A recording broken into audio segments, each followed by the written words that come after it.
आपण बनवणार आहोत अंडा मसाला। तर हे अंडे आपण बॉईल करून त्याचे साल काढून ठेवलेत। आता याला आपण 4-4 भाग कापणार आहोत। त्यासाठी हे साहित्य घेतलेलं आहे। सर्वात आधी कढई ठेवली आहे। कढईमध्ये तेल टाकून घेतलं आहे। आता आपण कांदा टाकून घेतलेला आहे। आता मिक्स करून घ्यायचं आहे, हलवत राहायचं आहे।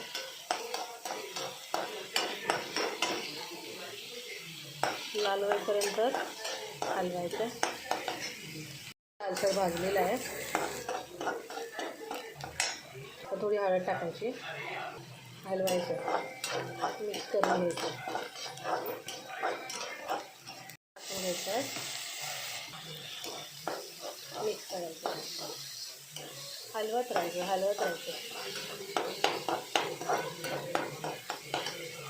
मीठ टाकायचं म्हणजे टमाटा लवकर जळतो आणि लवकर शिजतो।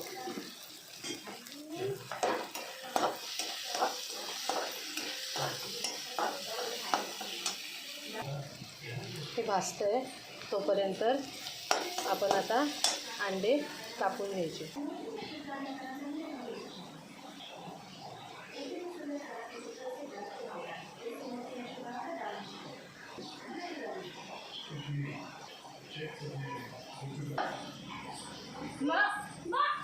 मला कापून झालेले आहे। कोथिंबीर टाकून घ्यायची, मिक्स करून घ्यायचं।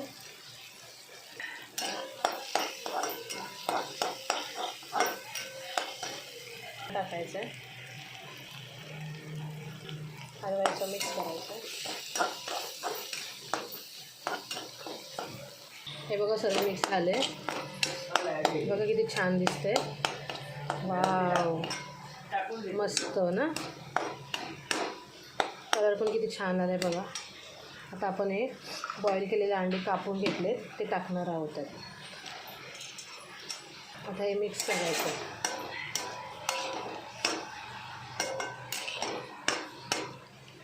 हे बघ सगळं एकत्र मिक्स करून घेतले।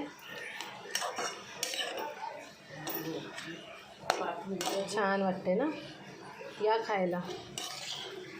आवडलं तर लाईक करा, शेअर करा, सबस्क्राईब करा। नक्की ट्राय करून बघा। बाय।